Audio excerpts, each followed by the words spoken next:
today my guest is Mary Nunaley. Now, Mary is a master instructional designer and enjoys working with clients to create engaging, interactive learning experiences.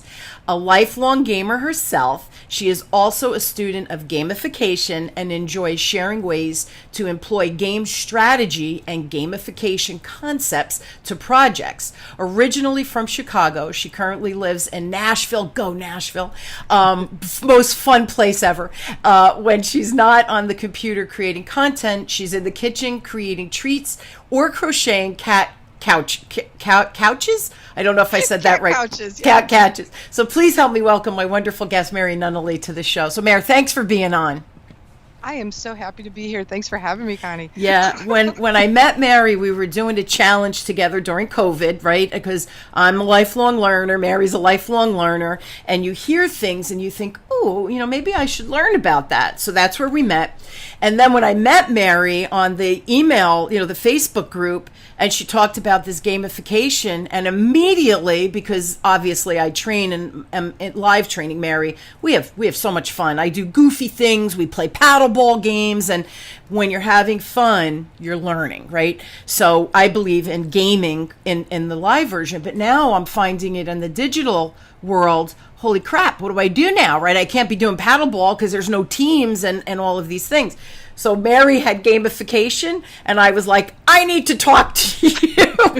I think I stalked you for a while. Hey, it worked out. It all worked out. So, and I think you were surprised that I even knew what gamification was, because it's, like in my intro, people are like, now what the heck is Connie talking about gamification? Like, what's that?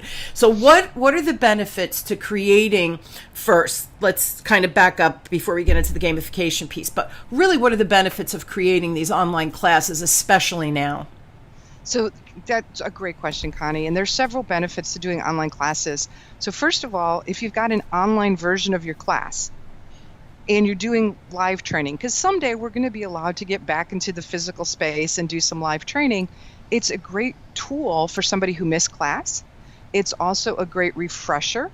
So it could also be used as pre-work. So you may say, take this online class, now we're going to get together for a face-to-face or a live Zoom or however you want to do it, but they've done some pre-work, so that also controls some costs. So especially if you're a corporation, now you have people do pre-work online, you can cover in about 30 minutes what would take you 2.5 hours in a face-to-face setting, and now you can get into the real nuts and bolts.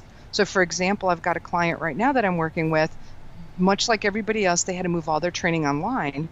What they found is they were able to decrease face time, like actual interaction in the classroom, by about 50% because all of their staff did the pre-work. And so when they came to the live Zoom, they already had this foundation and this understanding of the material. So now it wasn't, oh, well, Mary's an expert on this and Connie's just learning it. And so now we're getting beginner questions. That pre-work online training addressed those issues.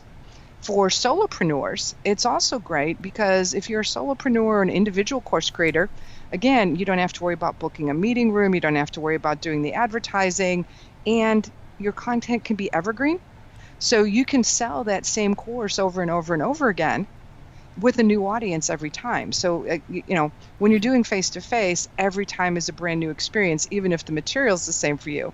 When it's online, when it's done correctly, you can constantly bring new people in that need this information, and every day is not a brand new day. So it's kind of like you don't have to, it's almost like Groundhog Day for your online course versus in the face-to-face world where you just don't know what you're going to get. So those are kind of my basic, fundamental thoughts about why this online is good. Just as background, I have been taking online classes since it first became a thing. And people are like, what, you're doing your master's degree online? I'm like, sure, why not? Yeah, like Phoenix University, I think they've been doing online, even PhD programs for 20 years. So right. They were clearly ahead of the learning curve. Right now, all these universities and even high schools, middle schools, the little kids schools, they all had a kind of pivot with COVID. So it's just been an interesting transition. And it's funny because last summer, I started thinking as I'm aging, to travel and do all live events. I was 100% live with all my corporate clients. It was physically and mentally really fatiguing me. So last year I have all this curriculum over 20 years created. So I made a concerted effort to say, I need to start creating a digital platform, because then my clients have options, which is always such a great thing. Yes. You can offer varied costs, which is another great thing, because budgets are real, right, with corporations and, of course, Right. with any business owner. And so I started that shift last year, and then the COVID hit, and I, like you, jumped into hyper gear with creating a class. So that's when I met you, and I knew that this shift to online, yes, I have high energy. Yes, I'm going to do the they're going to learn the curriculum through, I did videos because it's me. I want my personality and energy to come through, and I joke around on the videos and all of that. But then when we get live, it's going to be Zoom coaching calls. I can make it more engaging. But how do you make the curriculum engaging before they even get to this, this live interaction on Zoom or whatever it is?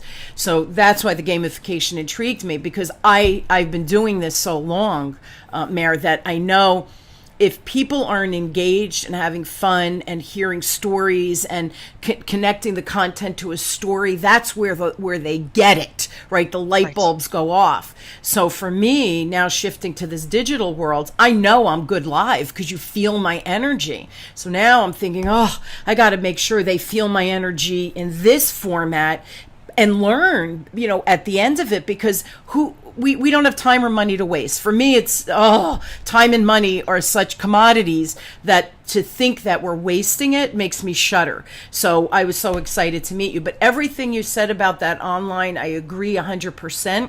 And I think now for businesses, for corporations, because a lot of my my corporate clients are saying, geez, what happens next year? What happens the year after that? Can we do a blended learning where we do exactly what you said, some online and then some live, so that we keep costs down, but we keep that social distancing going, which we know is probably going to be here for the long haul. At least that's the assumption right now. So this is really an important topic for any organization and any business owner. I think everybody could value from this topic today. So now, as you look at your online personality and presentation and all of that, what is the ratio of that humor? Like I said, I'm a jokester a little bit. The fun that you should use, and like that 30 to 70 what's the ratios that work without being a goofball and losing that professional edge? No, and that's a really good question. And there's not like a simple answer, because it's also going to depend on the material that you're teaching. Yeah. So for example, I was on a call this morning with somebody who wants me to develop some OSHA fire safety training potentially. Well, I'm going to have to be much more careful about humor, because we're talking life or death. Yeah. But you can still interject stories. You can still interject, let me tell you about a time. And if you've got a ratio of, depending again on the topic, somewhere between 10 and 30% of lighter, more humorous, then you're in good shape. The other thing is, whether it's a completely online course or a Zoom course, make sure that you take pauses in the material every 5 to 7 minutes to shift gears, so that the audience doesn't lose their attention. It's really hard on Zoom because you get so easily distracted, or any other online platform. But even in a completely asynchronous course, if you're just watching video after video after video and it's 30 minutes, you get into the click next to continue syndrome. And I think most of us have been there at some point. It's like, next. So break it up. Have them do something, whether it's a knowledge question, whether it's a little mini game, something to go, stop, change the brain. Now we need to concentrate and let your brain have a couple of minutes to process what they just learned. Give me an example of, a break. What might that look? Give me, you mentioned two things. Can you give me an example of what each might look like? Sure. So let's start off with a synchronous live doing a Zoom or something like we're doing right now. So I've just given you a lot of information. What I could do now is pull up one of the tools in that platform and say, okay, I'm going to bring up an empty PowerPoint, and it's got 3 images on it of something that we just covered in the last 5 to 7 minutes of, I'm going to call it lecture for lack of a better term. Everybody in the class, go ahead, use your annotation tools that you have in Zoom and put a little arrow and circle something on this picture that's not right, or write a little comment, or use the sticker tool, using the tools that are built into the platform, because now it's like, oh shoot, I got to remember what she just talked about. So I really couldn't get away answering emails, because they're going to notice if I haven't participated. So that would be one example of in a live classroom setting. In a asynchronous, if you build in something like even just a simple knowledge check question, make it a little more engaging, have a drag and drop activity. So that same concept that we did in Zoom, you could say, okay, drag the 3 things that are positives about cost accounting into this file cabinet, and draw the 3 things that are negative into this file cabinet. Now you are engaging them mentally, you're engaging them physically, because they're doing this activity of drag and drop. So somewhat creating what you do in the classroom, whether it's with playing a game but now they're behind their computer and it's like, oh, this is kind of fun. I have to think about it. If you really want to up it a level, add a timer. You have 15 seconds to put things in the right bucket. Now it's like, and now we're also starting to build a little of that gamification in there, because now there's some competition. I love it. I'm competing against the computer and I'm competing against myself, but did I do it? Keep in mind though, some people are going to get stressed out by that timer. So you want to make sure that there's a mix. Don't have everything with a timer. But just a couple off the head, ideas that you could use. That is awesome. And every one of them, everybody listening, I'm thinking, oh my God, that would be so much fun if I was on a Zoom, or if I was in a class and it was like, okay, pattern interrupt, you're going to do this now. You're like, what? But it keeps you awake, and it keeps you focused, and it keeps you energized, which is really important, when you're in this world, right? This digital world. That's it. What's the difference between gameplay and gamification? I know I'm using that word. I love that, by the way. I love that word, gamification. Like, it's the coolest word ever, right? But what's the difference between the two? Oh, great question. And you're going to find lots of debate on this. And a lot of people think that gameplay is gamification. Some people also think gamification just means leaderboards and badges, and that's really not it. So gameplay is playing a game, whether it be a card game, a board game, something that you create online, that may or may not be assessing the results, but it's fun. And at its core, people play games because they're fun. Gamification is really taking game elements to change behavior. And then the way that it is demonstrated is through tools like leaderboards, badges, those types of things. But at its core, gamification wants to change behavior by using elements of games that could be fun. So an example, Starbucks is a classic example of gamification in business. They have their Starbucks reward card, and every time you go to Starbucks, you get points and you get little stars. And when you earn a certain number of stars, you can trade them in for a reward. Could be a free cup of coffee, could be something else. But periodically, they put more of the game element into it, because they'll send you things like, oh, I see that you purchase caramel frappuccinos and tea. So if you buy 3 frappuccinos and a tea in the next 3 days, we're going to reward you with extra stars. So now they're kind of making it a game for me to get me into the store, but I'm also being rewarded. Brilliant. Absolutely brilliant. And it's fun for the person, because especially if they were going to go get their frappuccino or go get their tea or whatever it is, right? So it's like it compels you to want to do it in the 3 days. So there's an element of urgency that you can build as well, depending on your business, right? I love that. Right. That's amazing. What are some of the benefits of using the gamification practices? Oh, another great question. So there's several benefits. First of all, in an online course or in business in general, it tends to make the people participating more engaged. So for people that aren't really competitive, it's still how I want a prize. For people who are very competitive, it might be I want to be at the top of the leaderboard. And for the people in the middle, it's sometimes like, well, shoot, so-and-so's doing this, and so I'm part of that peer group. I don't want to be the only one not. So that fear of missing out comes into play a little bit as well. And with applying those gamification principles, though, you can use it for the good to change behaviors. So if you notice in your course that nobody's turning in their homework, or nobody is participating in your discussion in the asynchronous course, you can gamify that and say, okay, so if you do X, Y, Z over the course of X number of days or hours or however, then there's going to be a reward. And that reward in an academic setting might be a free pass for no homework. In a corporate setting, it might be you get an extra 15 minutes on a coffee break. So it doesn't have to be specifically related to the course itself, but it's a way to motivate people to say, oh, I want to do that. I want that free, I want that 15 minutes, or I want, and there's a lot more that we could go into if you really wanted to get deep down about the difference between white hat gamification and black hat. But at its core, it's about changing behaviors and making it fun to do it. And here's the thing. I know when I'm training, my corporate clients and my clients, my business owners are hiring me to change behavior.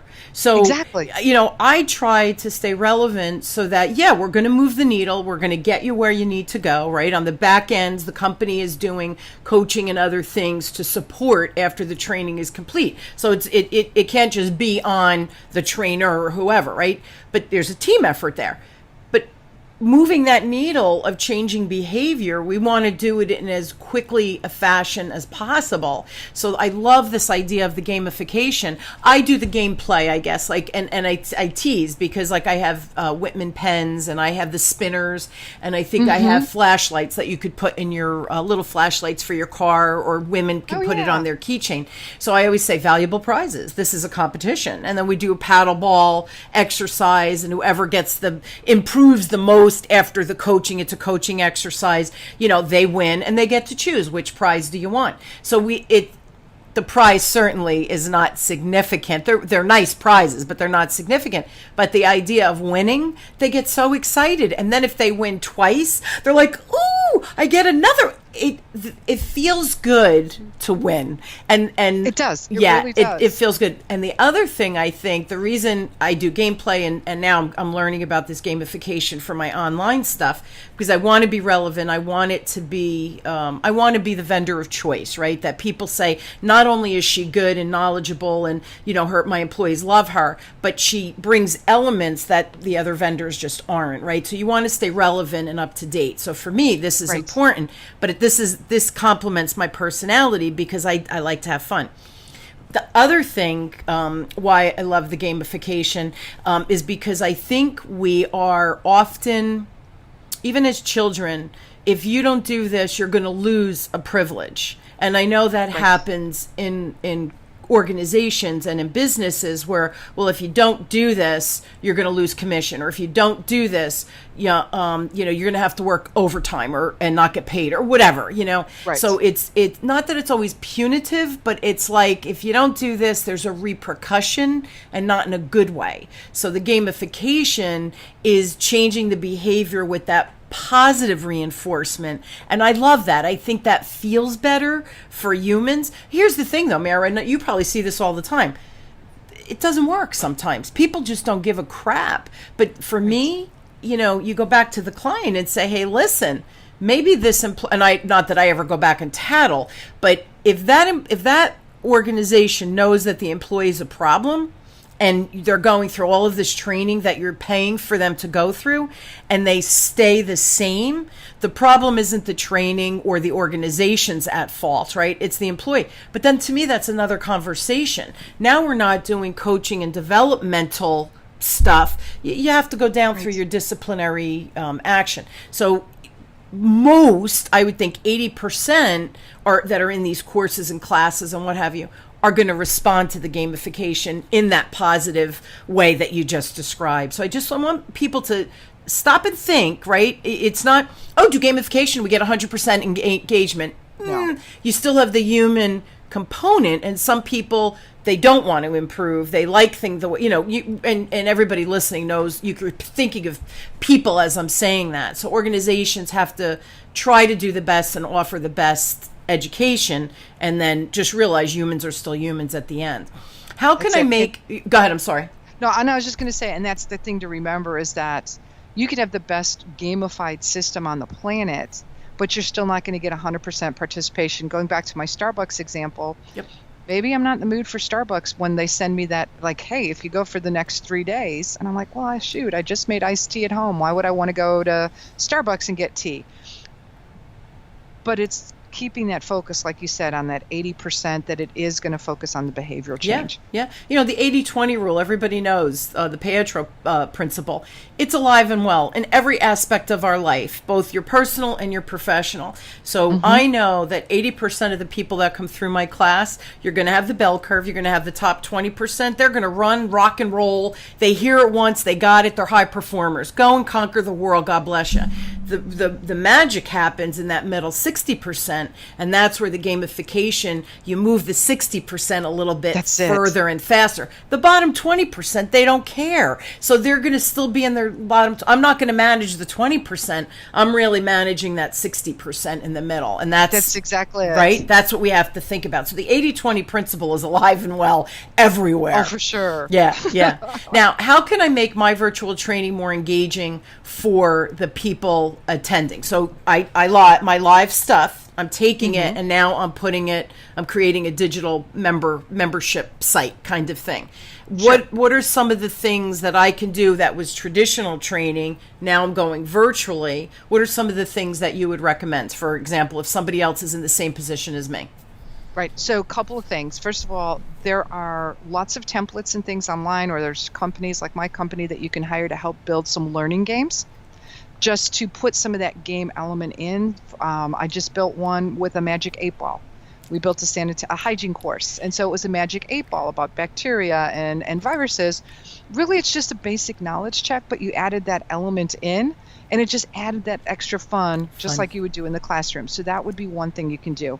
The other thing is you can create your own version of a leaderboard or a gamified system without investing thousands of dollars in a gamification platform.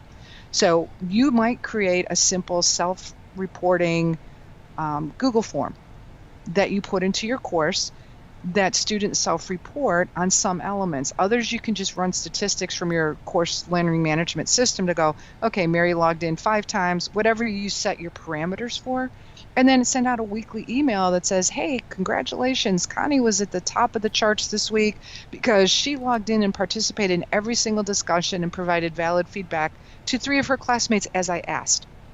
So it's building that recognition in for the behaviors that you want to see with your learners. So that's another way to just add a little bit of fun, because what I've seen happen then is people are like, wait a minute, I want my name in the email. How come she got her name in the email? And so you don't have to have this complex system, but it's just a way to do it. Another thing is using software like Kahoot that you can use in a live classroom, and it's like it's like a mini game show, instant quizzing, but you can do Kahoots or you can do online scavenger hunts. There's software out there that allows you to create that through your course. So thinking like about onboarding training, for example, a lot of companies do scavenger hunts to learn about the officers. Build an online scavenger hunt in your game. Cool. Or in your course, rather, not your game. But that gets people's like, okay, I'm going to do an online scavenger hunt. And you want to put little, just like you do in the movies, drop little Easter eggs in your course. That's another way to make it fun. And at the end, you're just like, okay, so I dropped these 5 little Easter eggs in here. First person who can tell me what all 5 are and give me a screenshot, you're going to get a prize, and that prize, again, could be something like 15 minutes extra on a break that you arrange in advance with their employer. It could be, if you're doing solopreneur, it could be a $15 Amazon gift card. I mean, the sky's the limit.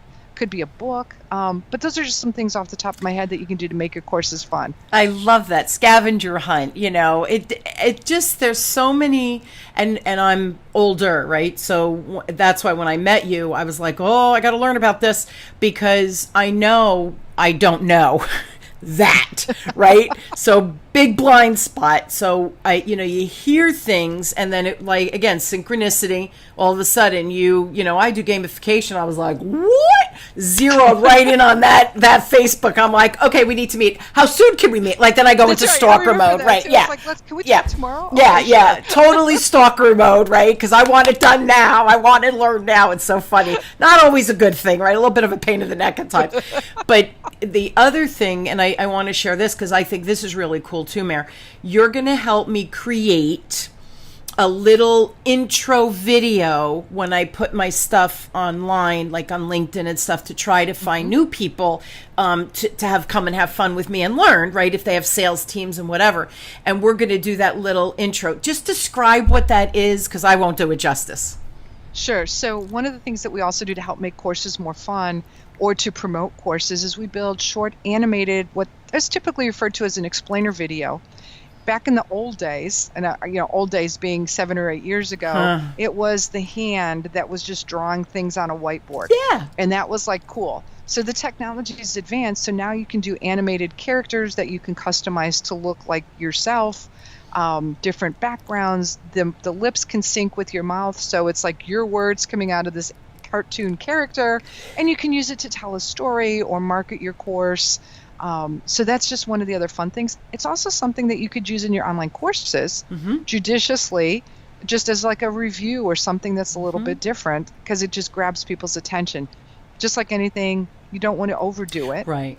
But it can be a lot of fun.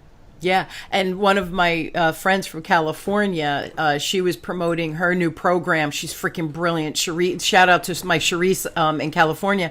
And you did the video. And I'm like, oh my God, send me the video. And then I was like, I get on the phone with her. I'm like, oh my God, it's awesome. And it's her voice and the animation. It was so cool, but you understood what she was trying to do, and she was doing a free little challenge for her peeps, right, in her community, which was just really nice of her. And it clearly explained what you were going to get from the 3-day, little masterclass that she was creating. So there's so many things that are available now that I was excited to have you on the show, Mare, because people don't know, and let me rephrase that.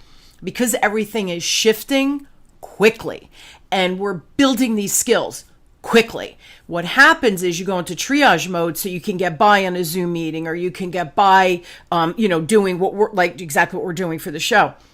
The flip side, though, is what am I missing? And for me, if you're really creating a long-term solution to your organization's training or whatever, I think the gamification is just a critical piece of that, so that it's not just a talking head on a video, like you said, going next. I'd kill if onboarding for me, if I joined an organization, Mare, and they were like, watch these 20 videos, I would kill myself. I'd be like, what am I doing here? What was I thinking? So there are even simple things, sexual harassment training. Why can't we create these gamifications within something like that you have to do, yes, for compliance purposes, yes, but you certainly can create, like the OSHA, like you're doing the OSHA.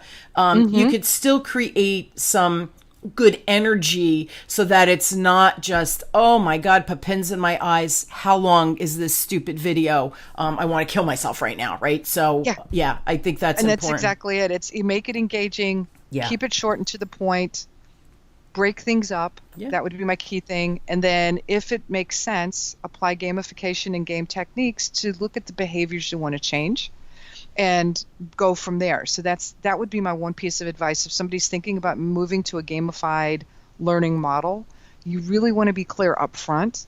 What are the behaviors that you're trying to change, and how are you going to measure it so that it's also relevant to the student? Because if it's, if it's just like, oh, great, I get a badge because I logged into class today, people are just going to, but it's not changing behavior, versus, oh, I get a badge because I helped 3 of my classmates and responded to their question. Right. And now you're a community builder. Yeah. And if that's important to you, you're going to go after that particular badge. But for you as the instructor, it's like, oh, great. Now, it's just like with Facebook. Once people start commenting on your posts, more people start commenting on your posts, and now more people see it.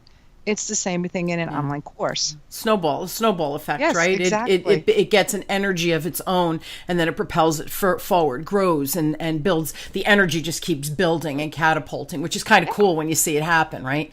And then when you move your courses online, people are going to go, oh man, those courses with Connie are so cool.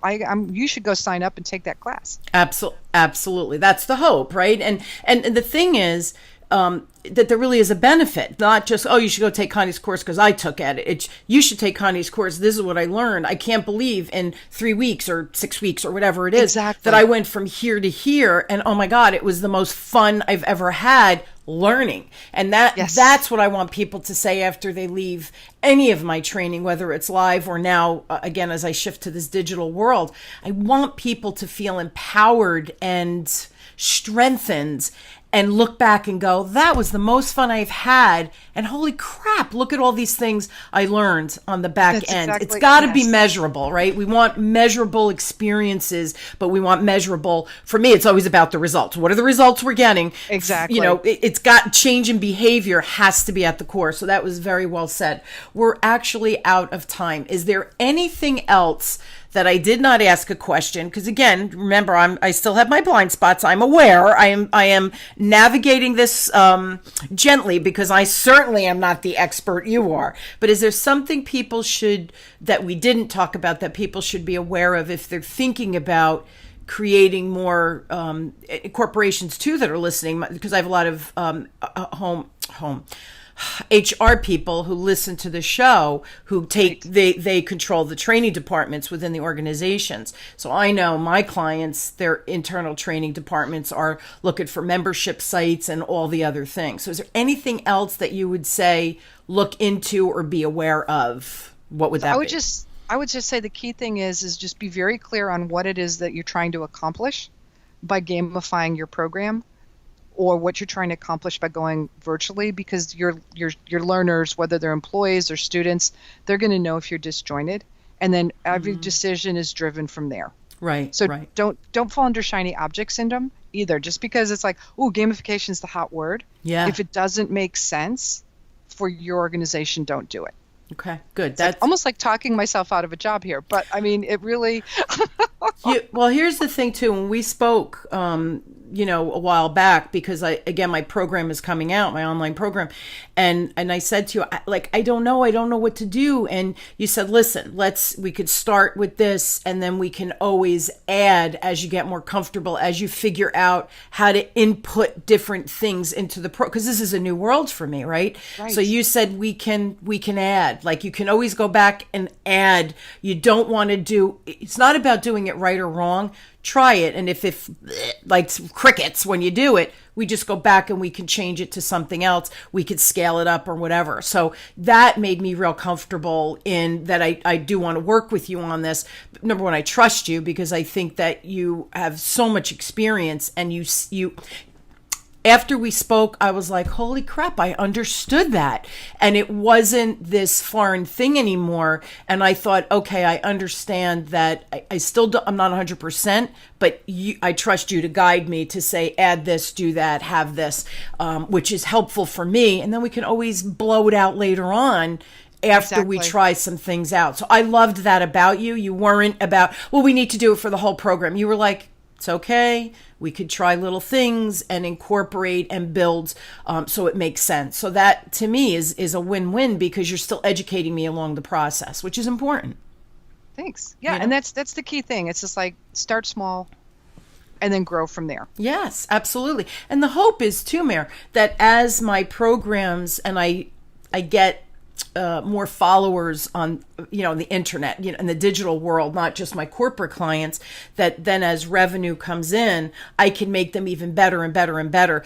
I'm never satisfied. I'm always updating my program. I'm like, oh, I learned something new. I got to include that statistic. That's an important statistic. So it's never, my programs, I feel, are fluid. They change constantly because information changes constantly. Mm-hmm. So to me, as revenue comes in, I'm going to make them better and better and better and better because that's just who I am. I want people to get the best, right? You want people to get the best. And I think that's important for anybody, no matter what you're creating. You want to do it wisely, within budget, and what is the end result we're looking for, and how can we just drive that to get the results that whatever organization it is needs. At the end, it's always about the results, right? Exactly. And that's it. Yeah. So here's great. Yeah, here's the deal, guys. I know you need more Mary in your life. I know I need more Mary in my life. Okay. Go to her website. It's Lavender Dragon team.com. And if you have specific questions for Mary that you're now intrigued and don't fully understand all of the content that we went through, because I'm learning as well. Okay, so I was really listening to Mary, so I continue my education with this. But email Mary. It's Mary Nunaley, Nunaley, Mary, Mary. So Mary Nunaley at lavenderdragonteam.com, and she's happy to help you any way you can. And I will say that we spent maybe a half hour on the phone, and it was an enlightenment for me. Enlightenment of change. I didn't even do that on purpose. Little plug for the show, right? But it truly, I walked away saying, oh my God, this is like the coolest thing ever. And for me, it was, I need to do this, not should I do it, after our conversation. So I thank you for that consultation. It was truly helpful. You're so welcome. And I thank you for letting me be a guest on your show. Oh, we had fun. Hey, this is the cool, I know all the people are listening going, she is such a nerd. She's getting excited about, and all the younger listeners are thinking, okay, she really is a dinosaur, this gamification. But it's okay. I own my nerdiness. Is that a word? I own my nerdiness. Oh, yes. Yeah, I totally. Your inner nerd. I love it. I own my inner nerd, right? So, and guys, listen, another resource, go to my website for your free communication style assessment, CSA, communication style assessment. Go to whitmanassociates.com/CSA. It's a free resource. You get a little report, and it tells you what your superpowers are from a communication standpoint and what some of your blind spots are. Sometimes I think the blind spots are more important than our superpowers, right? Because we have to be mindful of that. Find out if you perhaps are a heartfelt advocate, or are you a stimulating motivator? Are you an innovative organizer? Are you an observing designer? Or are you a precise assessor? And I'm not going to tell you what you are. You have to go and seek the information. So check it out. And you can always email me with questions at Connie@whitmanassociates.com. Mayor, thanks again for being on. A fun show. For me, this was a fun show. And this was great. And I love learning. So this was really educational for me. So thank you so much for that as well. It is my pleasure. Have a wonderful day, everyone.